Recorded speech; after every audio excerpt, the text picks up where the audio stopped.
ये 10 बातें प्रधान होती हैं। आपके अंदर 6 भाव आ रहे हैं या बुरे भाव आ रहे हैं, तो उनमें ये 10 बातें प्रधान हैं। पहला, स्थान। आप कहां बैठे हैं, कहां रह रहे हैं, किस जगह खड़े हैं, आपको स्थान देख करके ही बर्ताव में उतरना है। जैसे मदिरालय है, आप वहां खड़े होंगे तो तमोगुण अपने आप बढ़ने लगेगा, आसुरी प्रवृत्ति बढ़ने लगेगी। ऐसे ऐसे जिस स्थान पर खड़े होने से, देखने से, बात करने से हमारी वृत्ति बिगड़ रही, उस स्थान का तत्काल त्याग कर देना चाहिए, वहां से हट जाना चाहिए। पहला है स्थान। जैसे सत्संग, यमुना जी का एकांतिक पावन तट, किसी लता के नीचे, किसी संत भगवान के सानिध्य में, अब हमारा ये स्थान भजन वृत्ति बढ़ाएगा। उस व्यक्ति का घर जिसके पास जाने से वासनाएं बढ़ रही, उस स्थान में जहां दृश्य देखने से हमारे अंदर गंदी बातें आ रही, पहला है स्थान। दूसरा है अन्न। बहुत बड़ा प्रभाव अन्न का होता है। अगर अधर्म के द्वारा कमाया हुआ अन्न है तो बुद्धि अधर्म में ही लगेगी। यदि भोजन पकाते समय, रसोई रांधते समय आप विकारात्मक चिंतन कर रहे हैं तो कोई भी प्रसाद पाए उसके अंदर विकार जागृत हो जाएगा। अन्न का बहुत बड़ा प्रभाव पड़ता है। एक बार पूज्य पाद उड़िया बाबा जी महाराज अपने परिकर के साथ भ्रमण में थे, तो किसी बड़े धनी मानी ने निमंत्रण दिया, महाराज आज यहीं रुको। तो बाबा ने कहा हम लोग गांव के अंदर नहीं रुकते, तो बाहर कोई वृक्षों का समुदाय, जंगल जैसा, तो उसमें वहां रुके, पर भोजन उनकी तरफ से, भोजन सबने पाया। जब सुबह हुआ तो महात्मा जन, साधक जन एक दूसरे की तरफ देखे और बोले आज तो हमको बड़ा दोष हुआ, गंदा स्वप्न आया और हमारा संयम बिगड़ गया। बोले ये तो हमको भी हुआ, जितने थे सबको हुआ।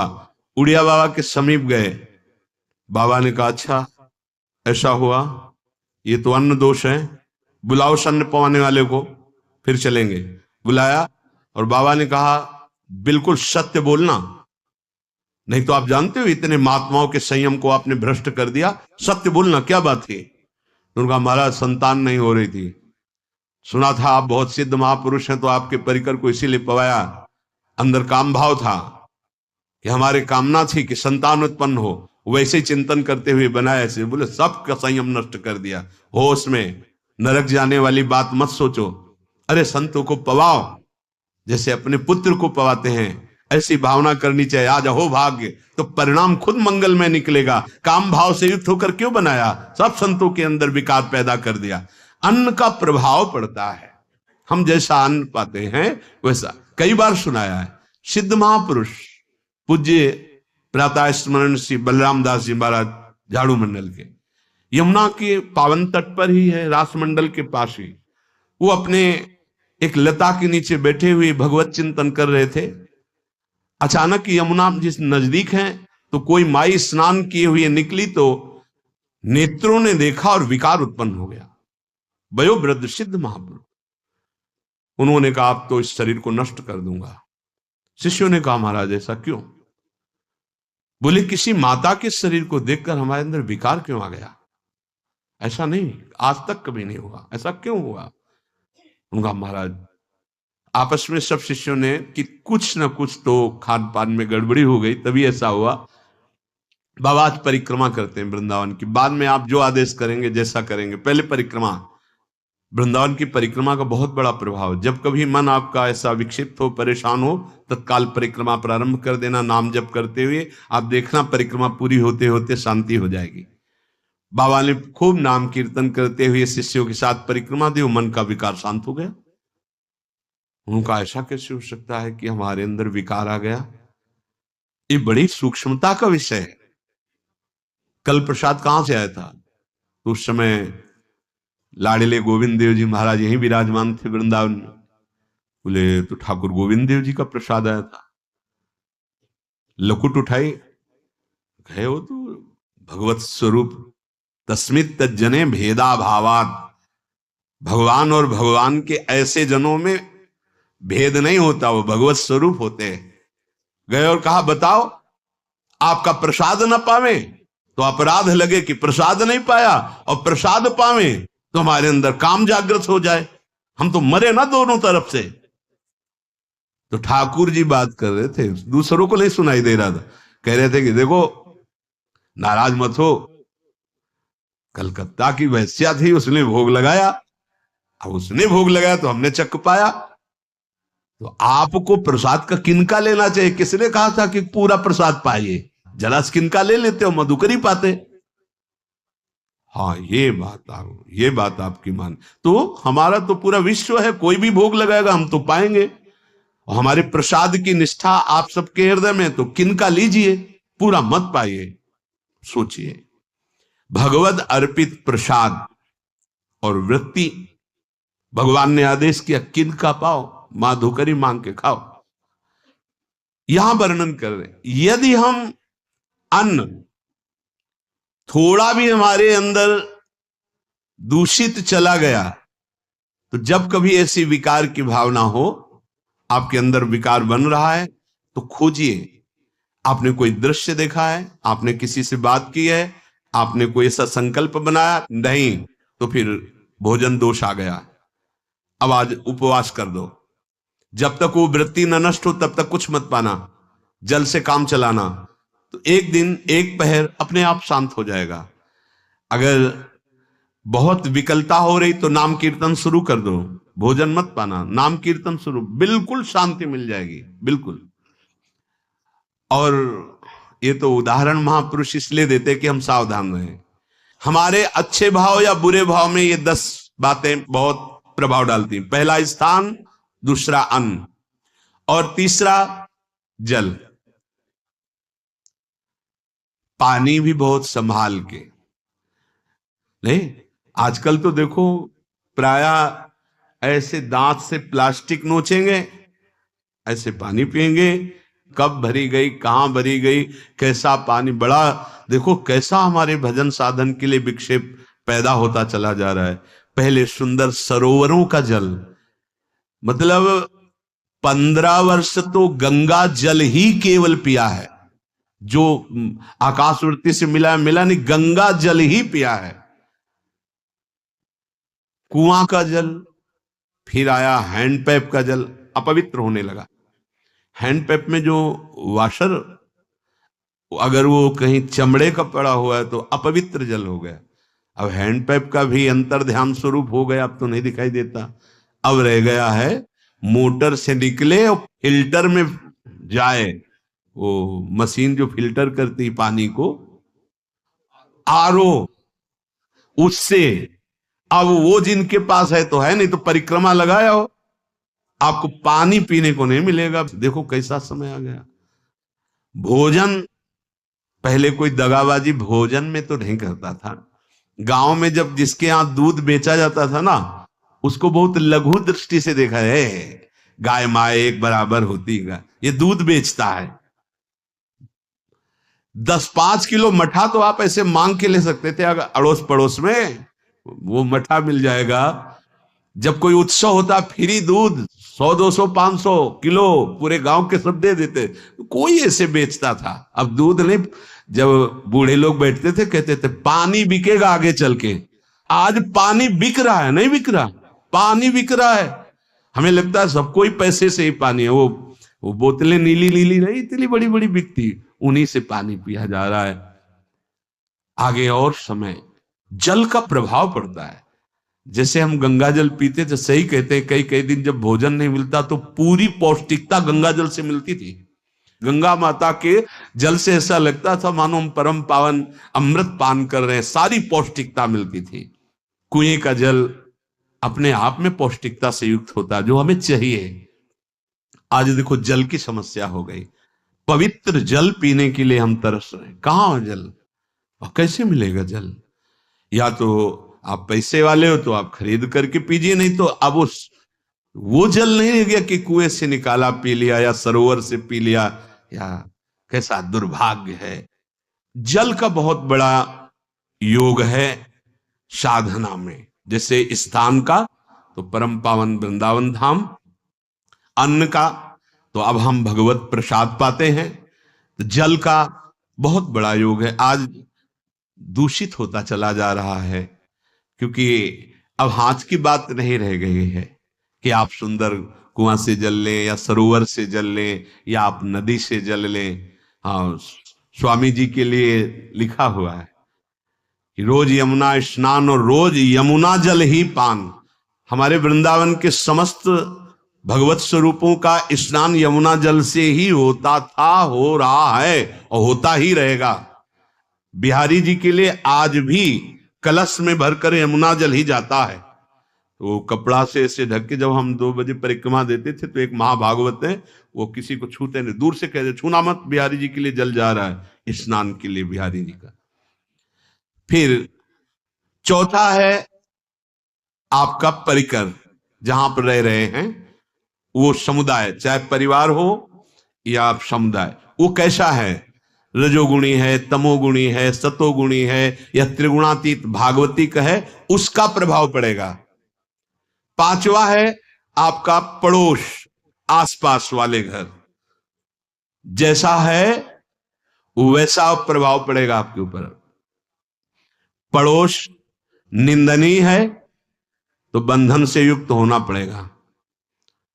लंका के पड़ोस में रहने के कारण अगाध महिमा वाले समुद्र को बांध दिया गया, रघुनाथ जी ने पुल बांधा और दंड देने के लिए तैयार हो गए थे सरकार, अग्निबाण संधान कर लिया था, पड़ोस के कारण ही तो ना, पड़ोसी रावण था, इसीलिए आस पड़ोस का बड़ा प्रभाव पड़ता है।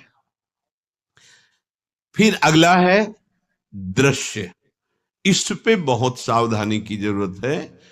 ये मोबाइल भगवान चल गए हैं, बहुत विस्तार से चल गए हैं, अब कोई छोटा मोबाइल रखना नहीं चाहता, सब वो स्क्रीन वाला रखना चाहते, टच मोबाइल।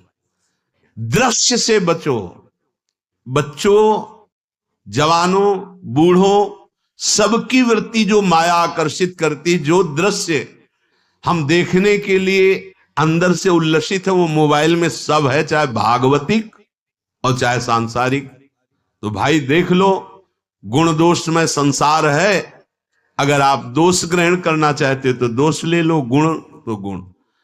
बहुत बहुत खतरनाक विषय है और बहुत लाभदायक विषय है। किसी संत की वाणी एक बार समझ में नहीं आई, अगर हम 10 बार सुने तो समझ में आ जाएगी, ये लाभदायक है। कभी कोई किसी से बात करनी, पहले जाए तो पोस्ट कार्ड चलते थे, एक कार्ड, वो 15 पैसे का इतना बड़ा वाला आता था, 25 पैसे का बंद वाला लिफाफे में आता था, नीले नीले कागज का 15 पैसे वाला कार्ड, उसमें चिट्ठी जाती थी महीनों में। कभी यहां 1 मिनट में अमेरिका से बात कर लो, कितनी बढ़िया बात हो गई। उसका दुरुपयोग ना करो।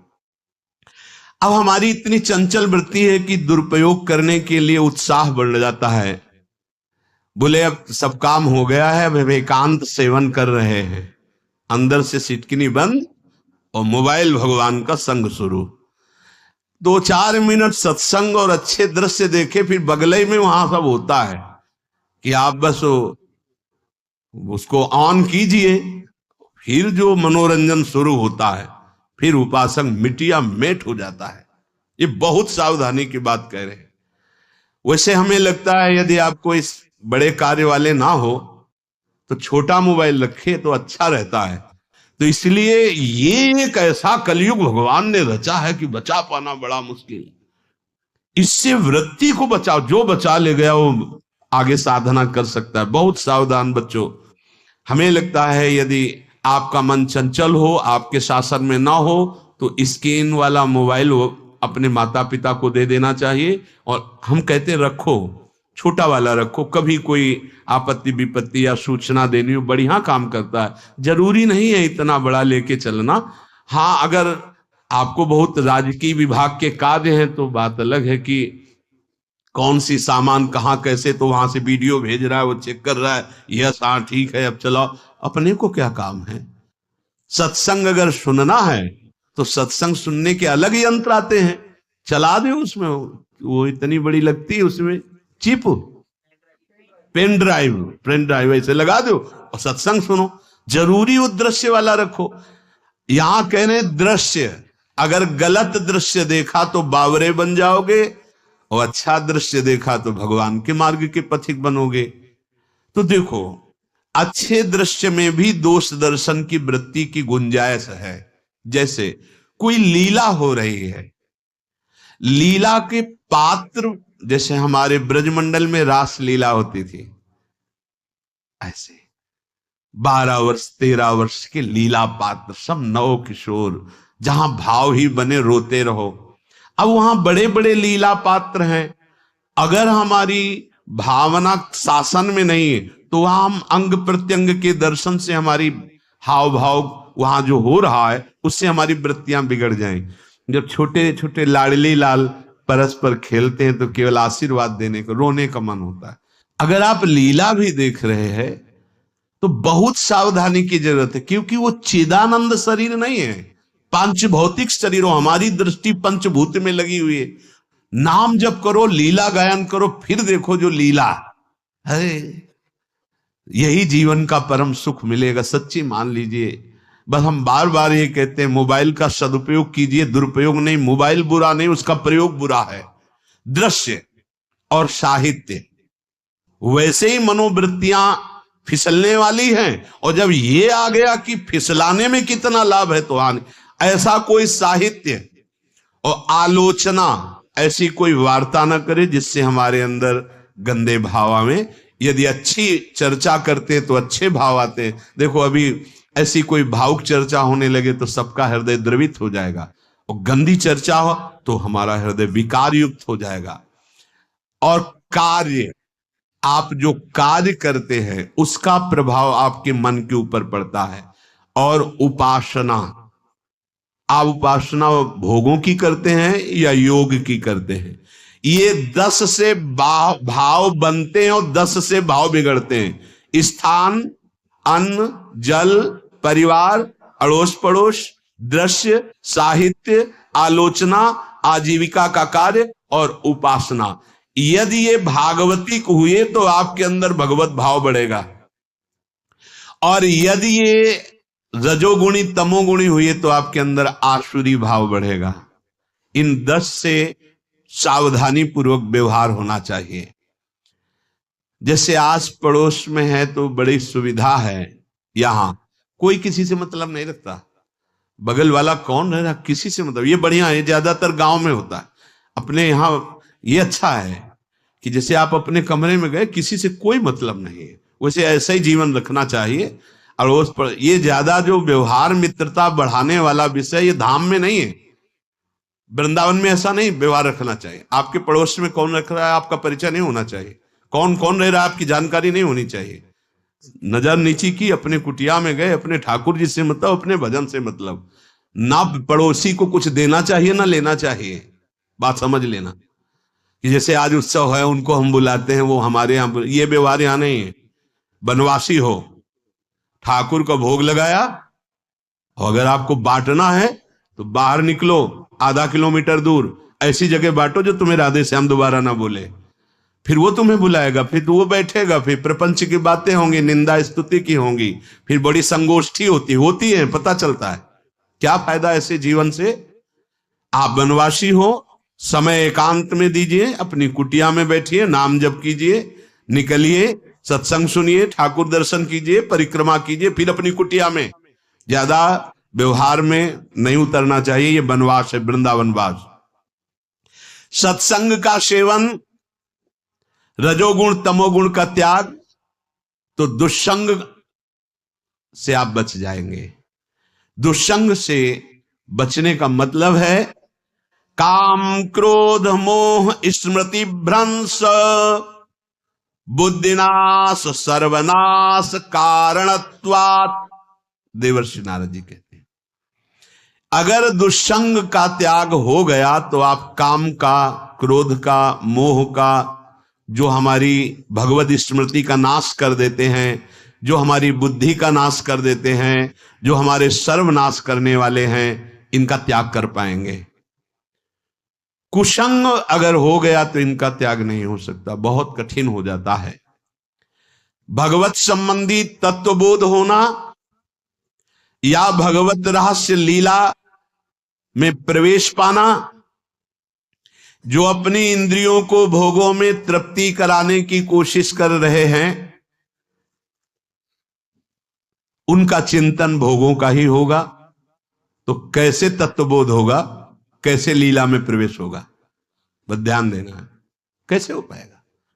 क्योंकि जिस चित्त वृत्ति से भगवदाकार हमें वृत्ति करनी थी, वो तो हमने भोगों के चिंतन में लगा दी, भोग क्रियाओं में लगा दी। एक स्थिति होती है जब आपकी चित्त वृत्ति भगवदाकार हो गई है, तो व्यवहार में रहते हुए भी विषयान ग्रहणंत मुंचंत वा, खान पान उठना बैठना है, सब बाहरी क्रियाएं हो रही हैं, अंतर से वो अपने आराध्य देव में सदैव स्थित रहता है। उसका परिचय आपको जब ऐसे महापुरुष का सानिध्य मिलेगा, तो आप विषय सेवन करते हुए भी निर्विषय रहेंगे। आपके अंदर विषयों की प्रियता नहीं रह जाएगी, आपके अंदर एक प्रबल वैराग्य ऐसी धारणा बन जाएगी, कुछ नहीं, कोई भी तुम्हें प्रभावित नहीं कर सकता। यद्यपि खान पान हर्ष आदि की सब व्यवहारिक वृत्तियां हैं, पर उस महापुरुष का प्रभाव ऐसा होगा कि आपका हृदय निर्विकार हो जाएगा। और बहुत ही त्याग की सब बातें की जा रही, लेकिन हृदय भी सही है, तो संग से विषय रंग बढ़ जाएगा। ये देखा गया है। हृदय अगर निष्प्रिय है, जिसका हम संग कह रहे हैं, तो उसका परिणाम निष्प्रिय निकलेगा। व्यवहार में कुछ भी हो, निष्प्रियता ही आपकी बढ़ेगी, निर्विकारता बढ़ेगी, क्योंकि उसकी स्थिति का संग हो रहा है, उसका प्रभाव पड़ रहा है। तो सर्वनाश की जड़ है विषय चिंतन। ये बहुत बड़ी बात है। विषय चिंतन सर्वनाश की जड़ है। यहां विषय भोग नहीं कहा, क्योंकि चिंतन का परिणाम भोग है। पहले चिंतन होता है। साधक ध्यायतो विषयान पुंसः संगस्तेषुपजायते संगात् संजायते कामः कामात् क्रोधो विजायते क्रोधात् भवति सम्मोहः सम्मोहात् स्मृति विभ्रमः स्मृति भ्रंशात् बुद्धिनाशो बुद्धिनाशात् प्रणश्यति सर्वनाश। कैसे हुआ? ध्यायतो विषयान पुंसः, विषयों का चिंतन। इसीलिए अनन्यश्चिन्तयन्तु माम भगवान आदेश करते हैं। विषय चिंतन न होने पाए, बिना चिंतन किए आपको कोई भी सुख नहीं मिल सकता। आप देख लीजिए, जगत के किसी भी भोग का सुख नहीं मिल सकता। चिंतन से ही आपको सुख की अनुभूति हो रही। अगर आप चिंतन ना करें तो आपको कोई सुख नहीं मिल। आप चिंतन उसका घसीट लिया गया। अगर सुख होता तो भोग में मिल जाता, नहीं मिला। क्यों? कि बोले चिंतन नहीं। किसी को किसी गाढ़ विषय के चिंतन में फंसा दे, फिर उसके सामने भोजन रख के खीर में नमक डाल दे, सब्जी में चीनी डाल दे और गाढ़ विषय में फंसा दे। तुम्हारा लड़का जो अकेला था, वो ऐसा ऐसा दुर्घटना हो गई, वो अस्पताल में, अब जल्दी से भोजन पाओ और निर्णय बताओ। वो बिल्कुल नहीं बता पाएगा कि खीर में नमक था, सब्जी में चीनी थी। उसका चिंतन वहां फंस गया। अगर ऐसे चिंतन हमारा प्रियाजू में फंस जाए तो संसार के सब क्रियाएं होते हुए भी वो परमहंस है, वो विदेह है। चिंतन, हम लोग चिंतन में चूक कर देते हैं तो फिर क्रियाओं में हमको बंधना पड़ता है। नहीं, सच्ची मानिए, कोई भी क्रिया उसे बांध नहीं सकती। तो क्या जिनका भगवत चिंतन होता है वो असत क्रियाएं भी करते हैं क्या? तो बोले जब चिंतन ही नहीं तो असत क्रियाएं कैसे हो सकती है? पहले क्रिया के असत चिंतन होता है। आप देखना, कोई भी कार्य पहले चिंतन होता है। इसीलिए यहां कह रहे हैं ध्यायतो विषयान पुंसा संगस्तेषु उपजायते। पहले सबसे पहले विषय का चिंतन होता है। अगर विषय का चिंतन ना होने पावे तो आपको कोई फंसा ही नहीं सकता भोग, कोई भी भोग नहीं फंसा सकता। जहां विषयों का चिंतन हुआ तो संग की प्राप्ति, विषय भोग की प्रबल इच्छा, प्रबल आसक्ति, और वो जो चिंतन हुआ था वही आपको सुख दे रहा है। वही, वहां सुख नहीं है, आपके चिंतन का वहां सुख। जैसा चिंतन, अगर आपका चिंतन विक्षिप्त कर दिया जाए, एकाग्र ना होने पाओ, तो किसी में आपको सुख नहीं मिलेगा पक्का। अगर वही चिंतन सावई मना कृष्ण पदार विंदे हो तो कोई सुख है। गोपी जनों के पति भी हैं, पुत्र भी हैं, पूरे परिवार की सेवा करती हैं, और बड़े बड़े परमहंस उनकी चरण रज वंदना करते हैं। क्यों? क्योंकि उनका चिंतन भगवान का हो रहा है। एक भी वृत्ति शरीर चिंतन में नहीं, बलिहारी है। मुरारी पादार्पित चित्त वृत्ति। विषयों के चिंतन से विषयों में आसक्ति पैदा होती है। आसक्ति से विषय कामना की प्रबलता और क्रिया होती है, और क्रिया में बाधा पड़ने से क्रोध पैदा होता है। क्रोध से मूढ़ता छाती है, मूढ़ता से स्मृति भ्रमित हो जाती है, स्मृति भ्रंश से बुद्धिनाश होता है, और बुद्धिनाश ही सर्वनाश है। इसलिए चित्त का निरंतर अधिक समय तक सावधानी पूर्वक भगवन नाम में, भगवत लीला में, आप सब भगवत कृपा पात्र जन है, चिंतन न बिगड़ने पावे। होता क्या है कि क्रिया से तो हम सावधान है, समाज है, क्रिया से तो हम सावधान, क्योंकि समाज भी है, व्यवहार भी है सामने, लेकिन चिंतन तो कोई नहीं जान रहा ना, अंदर ही अंदर हम क्या चिंतन कर रहे हैं। तो साधक चूक कर बैठता है। देखो, बाहर चूक होगी तो उसका प्रायश्चित हो ही जाएगा, चार लोग निंदा करेंगे, पिटोगे, अपमानित होगे, प्रायश्चित। लेकिन अंदर जो हमारा गलत चिंतन हो रहा, पूरा का पूरा अंदर हृदय मलिन कर देगा, हमें उस बात का प्रायश्चित भी नहीं होगा, हमें जलन भी नहीं होगी कि हम गलत चिंतन कर रहे हैं, क्योंकि सावधान नहीं है। खास बात साधना में चिंतन संभालने की है। काम क्रोध मोह स्मृति भ्रंश बुद्धिनाश सर्वनाश कारणत्वात्, देवर्षि नारद जी कह रहे हैं। चित्त का जहां अधिक चिंतन होता है वही हमारी तन्मयता बन जाती है, वही हमारा स्वरूप होने लगता है।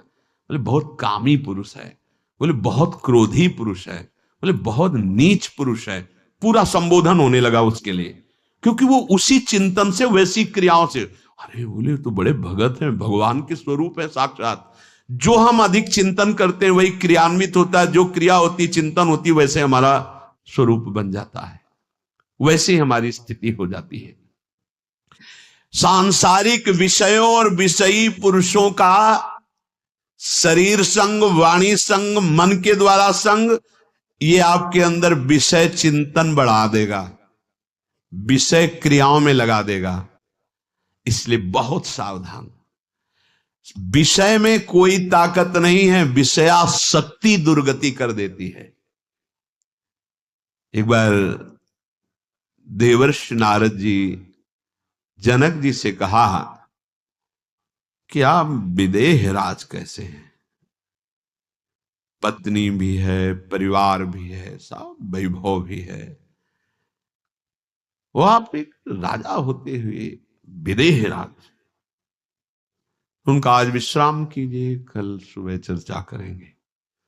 तो रात्रि में अपने शयन गृह में देवर्षि नारद जी को शयन कराया और अपनी अर्धांगिनी से कहा कि आप जाकर शयन कीजिए देवर्षि नारद जी के साथ, जो आज्ञा। अब वहां देवर्षि नारद जी के समीप जब नारद जी ने देखा कोई स्त्री, तो शकिल गए और शकिल गए। वो तो आज्ञा जैसी हुई थी, जब दीवाल मिली तो दीवाल की तरफ मुंह करके लेटे रहे। अर्धरात्रि में उठी और चली गई। देवर्षि नारद जी सुबह गए और कहा कि ये क्या मजाक था आपका, यदि आपको ऐसा ही व्यवहार करना था तो आप हमसे कह देते, तो हम बाहर जाकर शयन करते। आपने ऐसा क्यों किया? क्या हुआ महाराज? जब हम वहां शयन कर रहे थे, कुछ रात्रि व्यतीत होने पर आपकी अर्धांगिनी आई और लेट गई सैया पे, उनको पता नहीं कि एक देव ऋषि के साथ ऐसा व्यवहार नहीं कर। फिर क्या हुआ महाराज, फिर हम और खेलते गए, फिर दीवाल मिली तो उधर मुंह करके फिर सो गए। तो तुमने स्त्री को दीवाल नहीं समझा, दीवाल को दीवाल समझा। यही आप में और हम में फर्क है। आपके लिए जैसे दीवाल निश्चिंतता का कारण है, ऐसे ही हमारे लिए स्त्री होते हुए भी वो दीवाल की तरह ही है, किंचन मात्र विकार उत्पन्न नहीं कर सकती। यही अंतर है। इसी बात से हमको विदेहराज कहते हैं। ये स्थिति अब कह दे स्त्री शरीर और दीवाल में क्या ज्ञान की विशेषता, वो जड़ है और चैतन्य नहीं। ये शरीर भी जड़ है, चैतन्य आत्म तत्व है। पंचभूतों से दीवाल बनी है। अग्नि तत्व से ईंट पकाई गई है, पृथ्वी तत्व तो है ही, पृथ्वी तत्व में जल मिलाकर उसको आकार दिया गया है। वायु तत्व ने उसे सुखाया है, अग्नि तत्व ने पकाया है, और शब्द आकाश तत्व है। पांच भूतों से वो बना, पांच भूतों से बना है। सच्चा ज्ञान ये कि इसमें और दीवाल में कोई अंतर नहीं। चैतन्य घन आत्म तत्व के कारण ये चलता फिरता नजर आता है, और वो खड़ा स्थायी जड़ दिखाई दे रहा है। इसमें भी भगवान है, उसमें भी भगवान है, इसमें भी पंचभूत है, उसमें भी पंचभूत है। नरसिंह भगवान खंभे से प्रकट हुए थे, बस केवल अज्ञान के कारण जड़ चैतन्य का भेद है। तो आप समझ में आया। ये जो हमारे अंदर भोगों की आसक्ति है, यही कामना प्रकट करते, यही पाप प्रकट करते, यही हृदय को मलिन कर। इसलिए हम अपने चिंतन को संभालें, चित्त चोर के चरणारविंद का चिंतन करें, निरंतर नाम जप करें, भगवद आश्रित रहें। प्रभु अपने भक्तों की रक्षा करते हैं, जैसे मां अपने बच्चे की। करो सदा तिनके रखवारी, जिम बालक राखे महतारी। राधा राधा राधा शेष जागे। श्री राधा वल्लभ लाल की। राधे राधे। यदि महाराज जी की यह अमूल्य वाणी आपको अच्छी लगी हो तो कृपया कमेंट में राधे राधे अवश्य लिखें। आपका एक एक कमेंट भगवान के नाम के प्रचार में सहयोग करता है। ठाकुर जी की और राधा रानी की कृपा आप और आपके परिवार पर बनी रहे। जय श्री राधे।